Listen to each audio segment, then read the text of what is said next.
trop émotionnel. Ça va pas falloir que je prenne la relève déjà. Parce qu'il y a une histoire en arrière de ma vie. Tout ça, c'est En mon Marc. En Exode 12, ça va aider. Excusez-moi. OK. Après, cette semaine, pendant l'été, j'ai beaucoup de réflexions que j'ai faites. Et puis, comment je dirais ça? Des questions que j'ai entendues, des choses que je vois, des choses que j'entends. Je suis beaucoup des vidéos sur YouTube au niveau d'actualité politique mondiale, de la géopolitique surtout, pour savoir ce qui se passe dans le monde qui nous entoure, dans le monde chrétien aussi, dans lequel on vit, des questionnements, puis aussi de voir comment les chrétiens sont vis-à-vis de toutes ces questions-là, leur réflexion sur Dieu. Comme on disait hier, la question importante, c'est de savoir connaître Dieu, c'est ça la vie éternelle. Puis une des choses qu'on se rend compte souvent, c'est qu'on ne le connaît pas assez, ou on le connaît bien mal, ou qu'on le connaît partiellement, ou on le connaît très, très mal aussi, tu sais. Fait que une des choses que je vois à travers le monde dans lequel je vis, c'est qu'on vit dans un monde où l'humanisme trône en roi, on peut dire, dans la société actuelle. Quand on parle de l'humanisme, je peux parler de l'homme est au centre. C'est pas Dieu qui est au centre, c'est pas la parole de Dieu qui est au centre, mais c'est vraiment Dieu qui est au centre, tu sais. L'homme qui est au centre. Puis ça, c'est problématique à quelque part. Donc, j'essaie d'apporter un message qui va un peu secouer. Puis hier, en m'en allant en voiture, je dis, me semble mon message n'est pas adapté à une première réunion qui est dans une nouvelle place. Normalement, on va faire un message sur Matthieu 28, fait de toutes les nations des disciples, puis partir de là, puis encourager tout le monde à aller témoigner, puis aller apporter la parole, apporter la bonne nouvelle. Oui, c'est vrai qu'on a une bonne nouvelle. On a une meilleure nouvelle que n'importe quelle nouvelle qu'il peut avoir n'importe où dans le monde. Quand on dit qu'on peut avoir gratuitement la vie éternelle avec Dieu, dans l'éternité où il n'y aura plus jamais de péché, ni de mal, et rien de ça, quelle peut être la meilleure nouvelle que ça? On n'en connaît pas. Si vous en connaissez une, j'aimerais ça la savoir, mais elle n'existe pas. Donc, on a une extraordinaire nouvelle à partager au monde. Tu sais? Puis c'est pour ça qu'il ne faut pas être gêné de la partager. Mais c'est sûr, quand on veut la partager, les gens ne sont pas très réceptifs à cause de leur passé. Et souvent, on met ça sous le fait qu'ils ont grandi avec l'Église catholique. Mais il y a des gens qui ne grandissent pas dans le catholicisme, puis ils n'ont pas pu s'intéresser. Donc, c'est un prétexte, à quelque part, pour dire, moi, Dieu, ça ne m'intéresse pas. C'est sûr, parce que l'humanisme met l'homme au centre, et l'homme étant au centre devient le Dieu pour lui-même. Donc, la religion des hommes, c'est la religion du Dieu homme. C'est leur religion à eux, c'est eux qui sont Dieu. Donc, c'est dur de détrôner un Dieu, en passant. Très, très difficile de détrôner un Dieu. Donc, pour qu'un Dieu se détrône, il faut que le Dieu abdique. Et pour abdiquer, ben, il faut qu'il y ait quelque chose de très puissant qui puisse l'amener là. Seul le Saint-Esprit qui peut faire ça. Nous, on peut amener la parole, et la parole ne laisse jamais sans effet, donc c'est tout ce qu'on peut faire. Mais c'est vraiment Dieu, par le Saint-Esprit, qui peut changer et enlever le Dieu du trône pour mettre le vrai Dieu à la place de ce faux Dieu qui est l'homme. Quand je dis l'homme, ça comprend toutes les idéologies, les religions, de tout ce qui existe. Parce que l'homme est derrière toutes les fausses religions. Quand il dit, je veux rien savoir des religions, je suis bien d'accord que les religions, c'est pas bon, mais il y a une seule religion, malgré tout, qui est bonne. Il y a des centaines et des milliers de faux dieux, mais il n'y a qu'un vrai Dieu. Comme il y a des centaines de fausses religions, mais il y a une vraie religion. Et c'est dur de démêler souvent le vrai du faux, je l'admets, pas toujours facile. Et c'est pour ça qu'on a besoin d'un guide. Et Dieu nous a laissé un guide extraordinaire qui est sa parole. Une parole qui a pris des centaines d'années à écrire. Il s'est donné le temps, mais vraiment le temps, la patience, la persévérance de choisir des hommes, de nous emmener des textes, de garder ces textes-là, de réécrire ces textes-là, puis en plus de ça, d'arriver plus tard avec l'imprimerie, d'inventer l'imprimerie pour partager cette parole-là qu'on a. Aujourd'hui, on a des Bibles dans tous les pays du monde, dans toutes les langues du monde. Puis avec Internet, aujourd'hui, la parole est répandue à travers le monde entier. Donc, la parole de Jésus qui dit, quand est-ce reviendras-tu? Il dit, je vais revenir lorsque la parole a été annoncée partout dans le monde entier. Ben là, on est rendu là. Puis là, on voit des événements mondiaux qui se passent avec Israël. Puis Israël est vraiment le chronomètre, Le chronomètre de Dieu, l'horloge de Dieu, c'est l'horloge de Dieu. Israël, c'est l'horloge de Dieu. Vous savez à quelle heure il est? Au niveau de Dieu, regardez ce qui se passe en Israël, vous allez voir à quelle heure il est. Pour la fin des temps, je parle. Parce qu'on sait que tout se passe là. Puis malheureusement, il y a des gens qui pensent qu'Israël, c'est un accident de parcours. Excusez-moi, Israël, ce n'est pas un accident de parcours. Israël, c'est le cœur de Dieu, c'est le cœur de la prophétie, c'est le cœur de la Bible. Enlever Israël de la Bible, il n'y a plus rien. Ça veut dire, il n'y a plus rien qui tient. Vous enlevez tous les murs, vous enlevez la fondation, vous enlevez le toit, vous enlevez la laine isolante, vous enlevez tout. Enlever Israël de la Bible, il ne reste plus rien. Donc ça, c'est une petite introduction. Exode 12, quand on regarde Exode 12, pourquoi j'amène Exode 12? C'est que le Dieu auquel on croit, c'est pas un Dieu bonbon. C'est pas un Dieu humaniste, dans le sens que il est gentil, il est juste gentil. Oui, il est bon, Dieu. Oui, il est miséricordieux. Mais il y a d'autres aspects de Dieu aussi qu'il faut comprendre et connaître. Et pour comprendre et connaître les autres aspects de Dieu, il faut aussi comprendre le drame dans lequel l'humanité est entrée avec la chute en Adam. Le péché est entré dans le monde, OK? Le péché, c'est la pire tragédie qui puisse arriver dans le domaine spirituel, matériel, physique, peu importe ce que c'est. Le péché a commencé avec une créature qui s'appelle Satan, Lucifer, qui était un ange, un archange très, très élevé, et qui, dans son cœur, a conçu un plan de venir prendre la place de Dieu. Donc, il s'est révolté, il s'est rebellé. Et puis, par sa propagande, il a réussi à entraîner avec lui une multitude d'anges qui sont déchus. Aujourd'hui, ils sont perdus. Il y en a plusieurs qui sont enchaînés, qui sont dans les ténèbres. Mais peu importe, ils sont encore actifs dans le monde. Okay? Mais la plus grande tragédie, c'est le péché. Et le péché fait quoi? Le péché nous a amené la mort, qu'on ignore pas, que tout le monde va avoir un jour. On va tout y passer, à moins d'un événement spectaculaire qui s'appelle l'enlèvement. Donc, en attendant, on va passer par là. Il y a Arnold qui, lui, l'enlèvement, ça le fatigue moins parce que lui, il veut mourir. Oui, mais moi, ça veut vivre les deux expériences. Okay, parce que même si je meurs, je vais être enlevé pareil. Il est mort en Christ. Oui, c'est sûr. C'est sûr. C'est sûr. Mais c'était pour faire une remarque. J'aime ça le taquiner là-dessus à toutes les fois que je parle de l'enlèvement. Parce que moi, je ne veux pas mourir. J'aime mieux être enlevé tout de suite, sans connaître cette expérience-là. Fait que ça différent avec toi. Là, tu sais. Fait que, pour partager ça, c'est que le péché est rentré dans le monde. Il est rentré dans le monde, il a causé non seulement la mort et tout ce qu'on voit, les drames se faire là, mais la pire des choses qu'il a faites, c'est qu'il nous a séparés de notre Créateur. Il nous a séparés de Dieu, il nous a éloignés de Dieu, et on le voit dans le monde, j'étais comme ça, on était tous comme ça avant, on était loin de Dieu, on ne connaissait rien de Dieu, on s'en foutait la plupart du temps, et Dieu en haut, il est en haut, il est grand, miséricordieux, tout ça, il était confronté à un problème majeur. Le problème majeur, c'est qu'il y a Dieu, il n'y a pas seulement que la miséricorde, il y a aussi la sainteté. Il y a aussi la justice. Et comment concilier la sainteté et la justice et le péché? Parce qu'il dit, rien ne peut entrer de péché dans la présence de Dieu. Les gens qui pensent qu'ils vont mourir, ils disent, il va mieux que je meure m'arranger avec le bonhomme.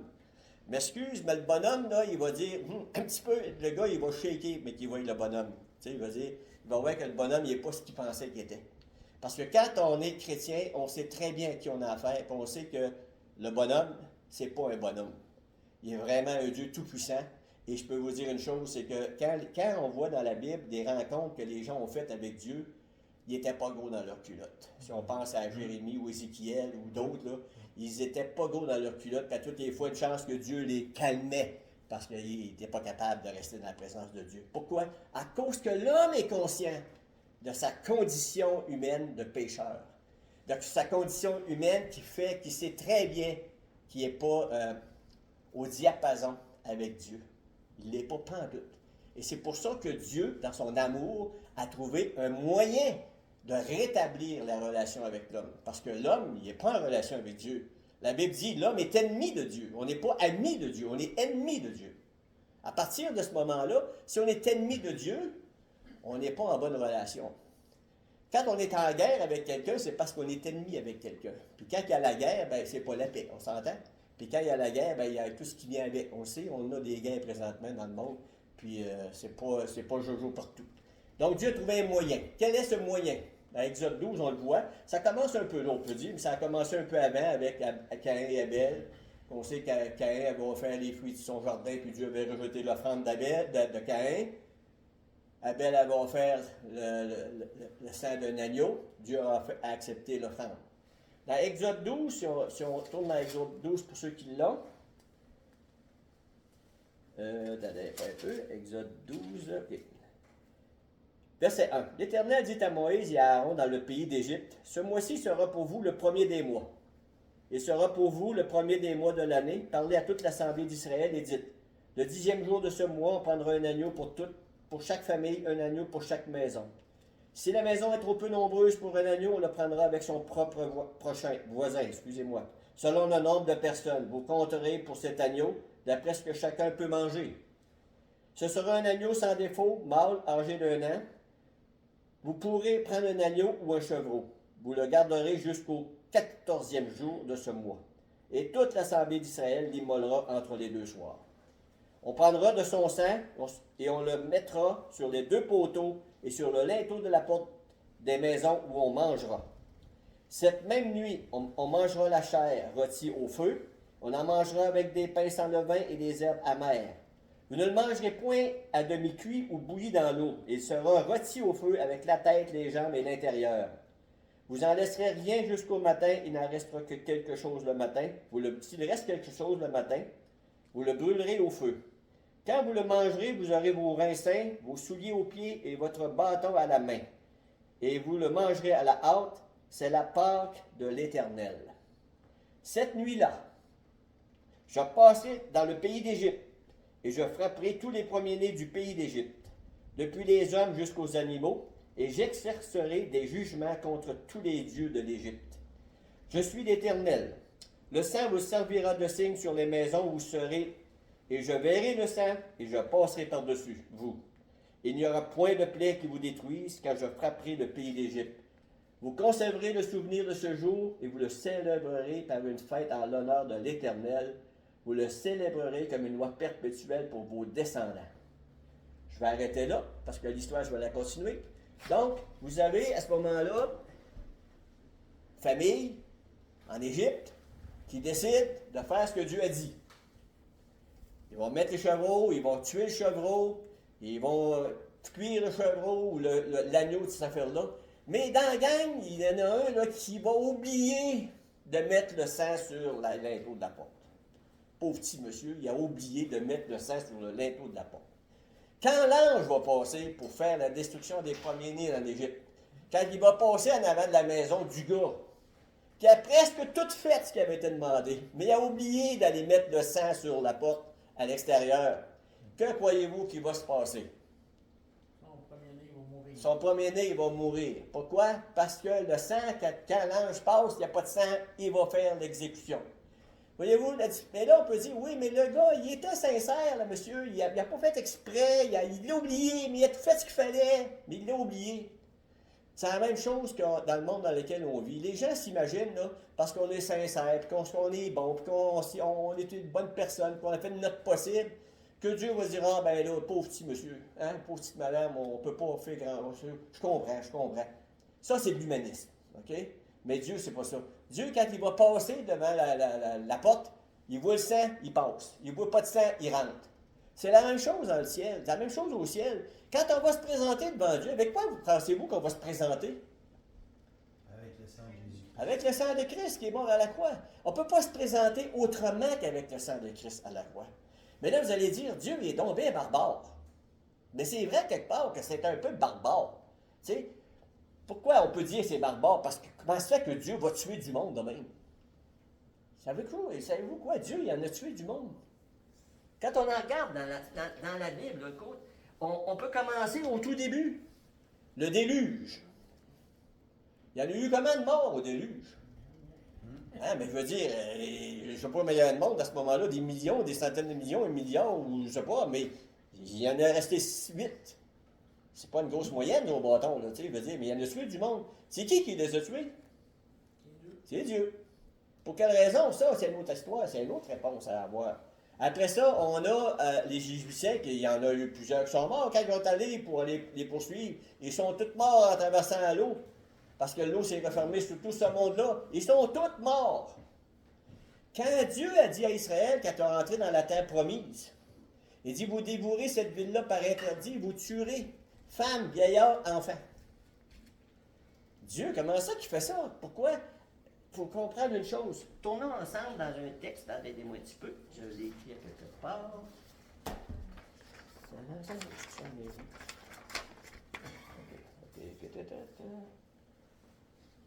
D'abord, il y avait une promesse qui avait été faite en passant, je vais faire un petit recul, qui avait dit à Abraham, quand Dieu avait choisi Abraham pour devenir une nation, puis qu'il allait devenir une nation plus tard, c'est en Israël, il dit dans Genèse 12:3, il dit, ceux qui te béniront, je vais les bénir, et ceux qui te maudiront seront maudits. OK? Ça, là, c'est comme Israël, c'est comme aller jouer dans l'œil de Dieu. OK? Aujourd'hui, on peut voir un peu ce qui se passe, mais je vais y revenir plus tard. Pourquoi je veux dire ça? C'est qu'il disait ceci, je me perds un petit peu de mes pensées, là. OK? Dieu, il fait les choses parce que quelque part, Dieu haït le mal. Dieu haït le péché, et Dieu, dans sa justice, est obligé de punir le péché. Il ne peut pas ne pas punir le péché à un moment donné. Mais Dieu, il est patient. Avant d'avoir le déluge, combien de milliers d'années s'est passé avant d'avoir le déluge? Il a quand même eu un temps de sa patience. Depuis le déluge, depuis Noé jusqu'à aujourd'hui, on a presque 6000, je ne sais pas combien d'années. Oui. Là, on est à 5000, quelque chose, dans les Juifs. Le déluge est 1554. OK. C'est plus loin que le quartier. En tout cas, il reste une chose, on est au temps de sa patience, OK? Présentement, je lisais, puis je lis souvent, puis je regarde, si vous lisez l'Ancien Testament, vous allez voir souvent comment Dieu juge le péché, puis juge le mal, puis comment il haïsse des fois ce que son peuple Israël fait. Et souvent, il y a énormément de versets qui viennent là-dessus, OK? Puis c'est une chose qu'il faut se souvenir, une chose. Nous, là, on a une façon de penser qui est très différente de celle de Dieu. Il dit, autant les cieux sont élevés au-dessus de la terre, il dit, autant mes voix sont élevées au-dessus de vos voix, et mes pensées au-dessus de vos pensées. Ce qui veut dire que Dieu pense vraiment autrement que nous. Il ne pense pas de la même façon que nous. Deutéronome 12, 15 à 68. On ne lira pas tout ça. Mais il disait ceci, les malédictions qui allaient frapper le peuple d'Israël si justement il désobéissait à ses lois. C'est bien beau d'être le peuple de Dieu. C'est une faveur d'être le peuple de Dieu. Mais je peux vous dire une chose, il y a aussi des responsabilités d'être le peuple de Dieu. Et lorsqu'il était peuple de Dieu, il y a une section dans le Deutéronome qui parle des bénédictions de Dieu. Et là, vous avez plein de bénédictions que Dieu vous donne si vous suivez. Puis d'un autre côté, après ça, il y a la contrepartie. Les malédictions de Dieu. OK? Et là, vous en avez une bonne partie. Si on allait en lire juste quelques-unes, Deutéronome 12, je ne les lirai pas toutes parce que c'est un peu trop long, là. Mais juste pour vous donner une petite idée. Deutéronome. C'est-tu Deutéronome 12? Non, c'est pas ça. Excusez-moi, j'ai pas le bon texte. Non, c'est pas ça. Excusez-moi. On va laisser tomber les malédictions, parce que je pense que c'est ailleurs. Je ne me rappelle plus où j'avais écrit. Pas Deutéronome 27? Oui, ça se peut, oui. Oui, ça se peut, oui. Les bénédictions en 28. OK? Puis les malédictions, c'est 28, 15. OK. Mais si tu n'obéis pas à la Deutéronome 28, 15, mais si tu n'obéis point à la voix de l'Éternel ton Dieu, si tu n'observes pas et ne mets pas en pratique tous mes commandements et toutes mes lois que je te prescris aujourd'hui, voici toutes les malédictions qui viendront sur toi et qui seront ton partage. Tu seras maudit dans la ville et tu seras maudit dans les champs. Et misère, pas le fun ça là. Ça veut dire que tu vas travailler comme un bœuf, puis tu n'y auras rien au bout, là, tu sais, c'est plate ça. Ta corbeille et ta huche seront maudites, les fruits de tes entrailles, le fruit de ton sol, les portées de ton gros et ton menu bétail, toutes ces choses seront maudites. Tu seras maudit à ton arrivée, tu seras maudit à ton départ. L'Éternel enverra contre toi la malédiction, le trouble et la menace au milieu de toutes les entreprises que tu feras, jusqu'à ce que tu sois détruit, jusqu'à ce que tu périsses promptement, à cause de la méchanceté de tes actions. C'est la contrepartie qu'on oublie souvent. On oublie souvent que lorsque quelqu'un arrive avec des malheurs, souvent on va regarder, oh, pourquoi à ce malheur-là? Le gars, il a un cancer du poumon. Bon, pauvre petit monsieur. Oui, mais il fait même cheminée depuis qu'il est petit. Fait qu'il a un cancer du poumon. Oui, mais c'est pas la faute de Dieu, c'est un cancer du poumon. C'est lui qui fume depuis qu'il est jeune, qui n'a jamais arrêté.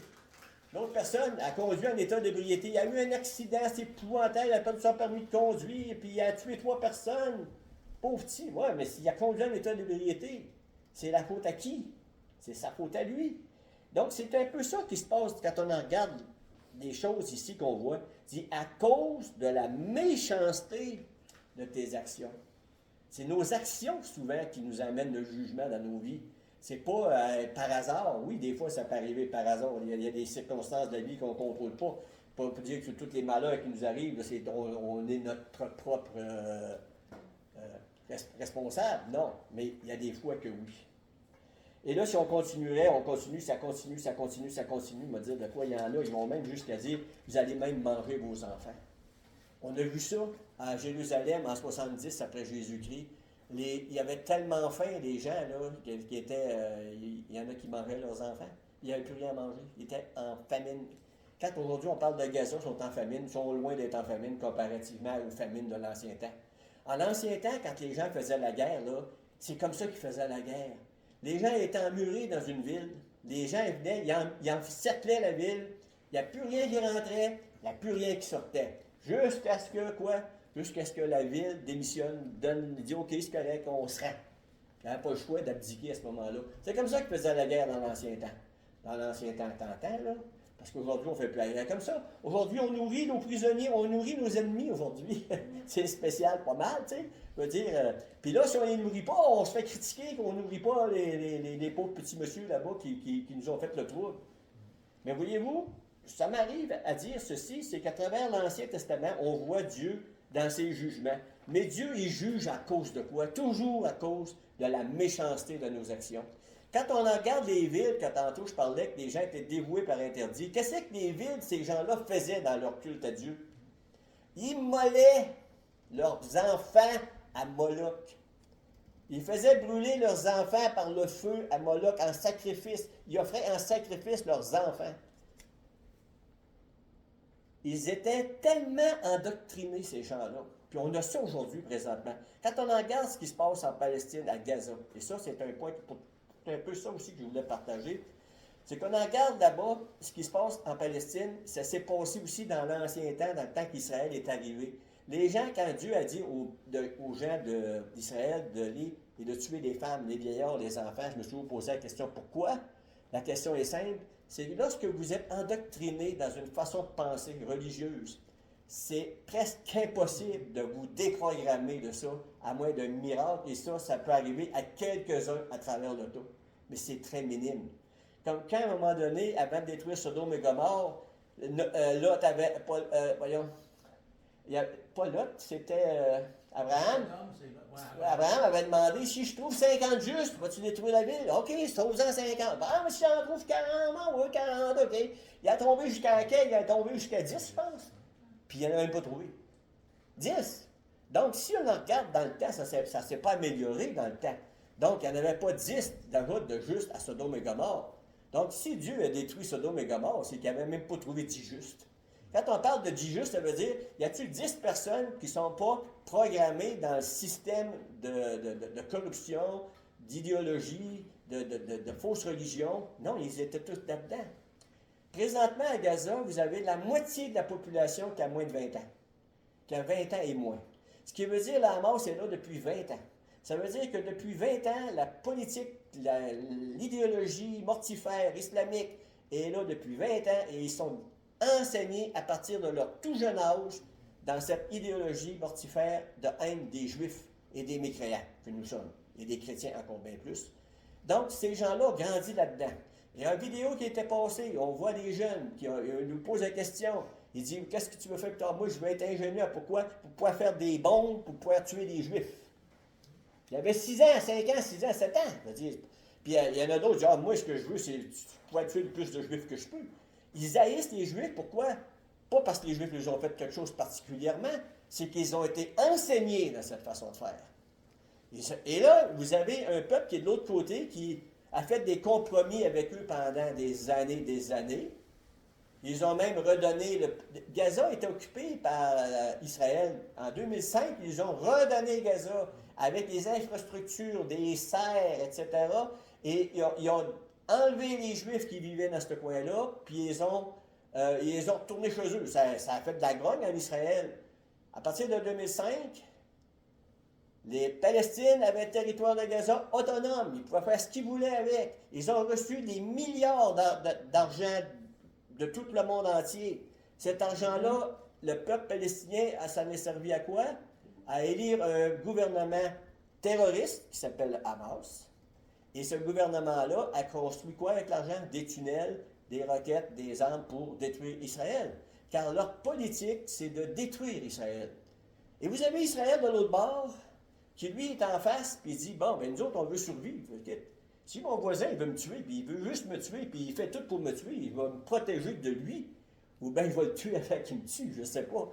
Mais je veux dire, t'es coincé, là. Puis là, on arrive toujours à la question, ah, mais là, Israël, il rentre dans le tas, puis il tue du monde, puis il y a des enfants, etc.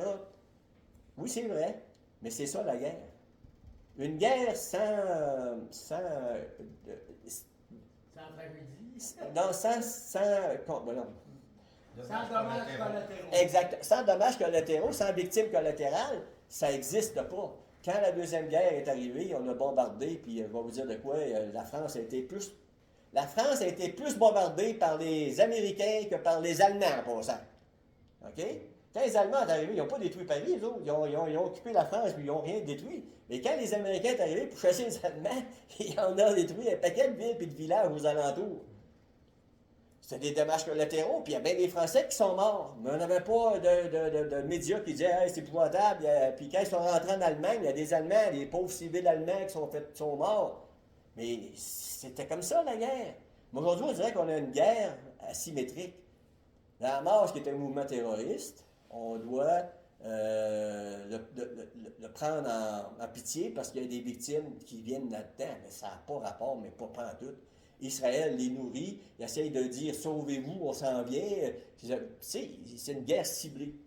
Tout ça, c'est pour dire une chose, c'est que le jugement de Dieu, à quelque part, là, ça fait combien d'années que les Palestiniens, quand Israël a eu le pays en 1948, le lendemain, les Juifs, les Arabes ont déclaré la guerre à Israël le lendemain. Ils n'ont même pas voulu lui donner une chance, puis dire oui, il y a un bon partage. En plus, le partage était favorable aux Arabes, il n'y avait plus grand pays. Mais ils ont déclaré la guerre parce qu'ils se pensaient assez fort. Parce qu'il y avait la Jordanie, il y avait l'Égypte, il y avait la Syrie, il y avait tous ces gens-là, étaient tous dans un même camp pour dire on va les jeter à la mer tout de suite, on va les éliminer tout de suite. Donc, ils n'en voulaient pas de deux territoires parce qu'ils pensaient d'avoir le territoire pour eux. Mais malheureusement, ils ont perdu la guerre. Ils ont perdu la guerre en 67, ils l'ont perdu en 76, ils perdent tout le temps les guerres, ils perdent tout le temps les guerres. Et ça veut dire une chose. Mahomet, avec son islam, avec son Allah, il n'est pas foutu de gagner une guerre contre Israël. Pas une. Pas gagner une victoire contre Israël. Mais il y a une chose qui gagne une victoire. Les musulmans, la Hamas, ils ont une victoire qu'il faut qu'on leur donne, il faut qu'on leur lève le chapeau. Au niveau de la propagande, ils sont bons en tabarouette. Pour faire passer des mensonges, pour mentir aux Occidentaux, ils sont bons. Pourquoi? Parce que les Occidentaux de culture judéo-chrétienne, majoritairement catholique, quelqu'un que j'écoutais cette semaine, puis c'est la madame qui combat les prières de rue à Montréal en avant de l'église Notre-Dame, a dit le problème avec vous, c'est que vous êtes trop angélique. Vous êtes trop angélique. Tu sais, vous voyez le bon dans l'homme, vous cherchez le bon dans l'homme, vous pensez que vous êtes capable de tout récupérer. C'est pour ça qu'on a des prisons, on envoie des bandits en prison avec des petites peines parce qu'on espère les récupérer. Dieu, dans l'Ancien Testament, quelqu'un qui volait, il y avait une conséquence. Tu volais un bœuf, t'en donnes deux, je ne me trompe pas. Il y avait une conséquence. Là. Tu ne coupes pas la main d'un voleur, parce qu'un voleur ne pourra plus te réveiller. C'est stupide. C'est la plus grosse stupidité qu'on entend. Ça, c'est dans l'islam, comme vous pouvez voir, ils ont des belles affaires dans ce coin-là. Même chose vis-à-vis des femmes. Mais ça ne marche pas. OK? Donc, en Israël, ils ont tout fait ce qu'ils pouvaient vis-à-vis de faire de quoi avec eux autres. Mais le Hamas, il est bon, comme je disais, dans la propagande, pour faire croire tous les mensonges, parce que nous, on est trop angéliques, on est quoi à faire des mensonges, on aime ça croire des mensonges. La population générale. Mais chez les croyants, malheureusement, il y a cette espèce de croyance que Dieu est bon, Dieu est miséricorde, mais ils ne voient pas l'autre aspect de Dieu, que Dieu est saint et que Dieu se venge à un moment donné, puis à un moment donné, il attend le temps de sa patience. À la fin des temps, quand les hommes vont tous être devant Dieu, il y a une grande partie de la population qui va s'en aller en enfer. Ouh! Le gros mot, je viens de le dire. Le gros mot qu'on ne peut pas dire, le mot enfer. C'est quoi l'enfer? C'est un lieu de tourment éternel, malheureusement, et ça dure tout le temps. Et savez-vous pourquoi les gens vont aller en enfer? Ça va être leur choix. C'est parce qu'ils n'ont pas voulu savoir rien de Dieu, parce que Dieu ne les intéresse pas. Ce qui les intéresse, c'est eux-mêmes, leur façon de penser, leur façon de croire. Et le Dieu que nous croyons, dans lequel on croit, ne les intéresse, ça ne les intéresse pas. Donc, ils vont être conséquents avec leur choix. Moi, j'ai choisi de ne pas être avec toi, donc c'est ça la conséquence. C'est correct, ils s'en vont là. C'est un lieu de tourment, de souffrance. J'ai aucune idée de ce que ça va être. Mais j'ai lu là-dessus, puis je peux vous dire une chose, ce ne sera pas le fun. Ce ne sera pas plaisant pour personne d'aller là. Puis je vous souhaite à personne d'aller là. Puis c'est pour ça, des fois, que nous, on annonce l'Évangile, on annonce la bonne nouvelle, pour éviter que les gens aillent là. Nous, on a la vie éternelle en Jésus-Christ, pas parce qu'on est meilleur que les autres, parce qu'on a cru dans le meilleur des autres, dans Jésus-Christ qui est le meilleur. C'est lui qui a fait notre vie. Comment je dirais ça? Il y a eu un échange de bons procédés. Sa sainteté pour ma vie de péché. Ma vie de péché pour sa sainteté. On échange. Substitution. C'est la façon de faire que Dieu a trouvé pour nous justifier, tout en rendant saint le pécheur. Le chrétien est un pécheur, le chrétien est un saint qui pêche. OK? Parce qu'on ne peut pas ne pas pécher. Parce que le péché n'est pas seulement les. Souvent, on parle péché, les gros mots, l'adultère, le meurtre, le viol, la corruption. Mais le péché, c'est aussi de ne pas faire des choses. De ne pas aider quelqu'un, de ne pas être là quand on s'est demandé. Il y a plein de choses qu'on fait qui est péché, on ne s'en rend même pas compte. Comprenez-vous? On est très, très loin de la sainteté. On est très loin de la sainteté. Donc, tout ça pour dire, Dieu n'est pas seulement bon, mais il est aussi saint, et sa sainteté est obligée de punir le péché. Et comme je disais, il nous a donné le moyen d'être justifiés par la mort de Christ à la croix, parce que Christ a subi le jugement du pécheur. Christ a subi le jugement du coupable. Moi, présentement, si je m'en vais au ciel, si vous allez au ciel, vous qui croyez, vous allez au ciel par cause de Jésus-Christ, parce que Dieu ne vous voit pas comme pécheur, il vous voit comme Christ. On est saint comme Christ. Je ne peux pas être plus parfait, je ne peux pas être plus saint que je le suis. C'est impossible. Mais la religion des hommes, c'est ça la religion des hommes. Ils essaient d'être recommandables. Ils essaient de montrer, de rajouter. Même chez les catholiques, c'est la même chose. On fait des œuvres, on continue notre perfection. Et si on n'est pas été assez parfait, il y a le purgatoire. Pour parfaire la perfection, pour parfaire notre sainteté, jusqu'à temps qu'on ait payé la dette de notre péché. Parce que ils ne comprennent pas que la dette du péché a été payée entièrement et complètement à la croix, pour celui qui croit. C'est toute la différence entre la religiosité et le christianisme. Le christianisme, c'est la religion de ce que Dieu a fait pour l'homme, et la religion, c'est ce que l'homme essaie de faire pour Dieu. Dieu est tellement riche qu'il nous donne le salut, et nous, on est tellement pauvres qu'on ne peut pas l'acheter. Et même si on voudrait l'acheter, on ne pourrait pas l'acheter parce qu'il n'est pas à vendre. Il est donné gratuitement. Et c'est ça qui choque les gens. Comment ça, c'est donc bien facile d'être chrétien? Oh, un instant, non, pas si facile que ça. Parce qu'il faut que tu enlèves ton Dieu de ton trône. C'est pas juste que je me repens de mes péchés. Me repentir de mes péchés, c'est que je change de vie, je change de direction. Mais ça veut dire que j'enlève le Dieu de mon trône. Ça veut dire que c'est Dieu qui va devenir le chef de ma vie, qui va devenir celui qui va me dire ce qui est bien, ce qui est mal. Ce ne sera plus moi qui va dire ce qui est bien, ce qui est mal. Parce que dans le jardin d'Éden, l'arbre de la connaissance du bien et du mal, c'est ça que ça a fait. L'arbre de la connaissance du bien et du mal, avant ça, c'était l'homme vivait de quoi? L'homme vivait de la parole de Dieu. Il vivait de ce que Dieu lui disait. Quand l'arbre de la connaissance du bien et du mal, qu'ils ont pris le fruit, à partir de ce moment-là, c'est l'homme qui est devenu à savoir ce qui est bien, ce qui est mal. C'est lui qui décide maintenant de ce qui est bien, ce qui est mal. C'est pour ça que nous sommes tous des petits dieux la plupart, parce que nous décidons de ce qui est bien, de ce qui est mal. Dans l'humanisme, pour un tel, c'est bien, pour un autre, c'est pas bien. Présentement, on a fait passer l'homosexualité pour quelque chose de bien aujourd'hui. C'est pas si pire que ça, c'est leur choix. Mais ça, c'est un choix qui vient comment? Ah, ben c'est parce qu'ils sont nés comme ça, c'est naturel. OK. Le pédophile, lui, ah non, non, ça, non, non, on n'a pas les mêmes arguments que toi. C'est naturel, il est comme ça, il est né comme ça. C'est la même chose. Quoi, tes arguments sont bons pour lui, sont pas bons pour lui, c'est la même chose. Donne-moi une raison de dire le contraire.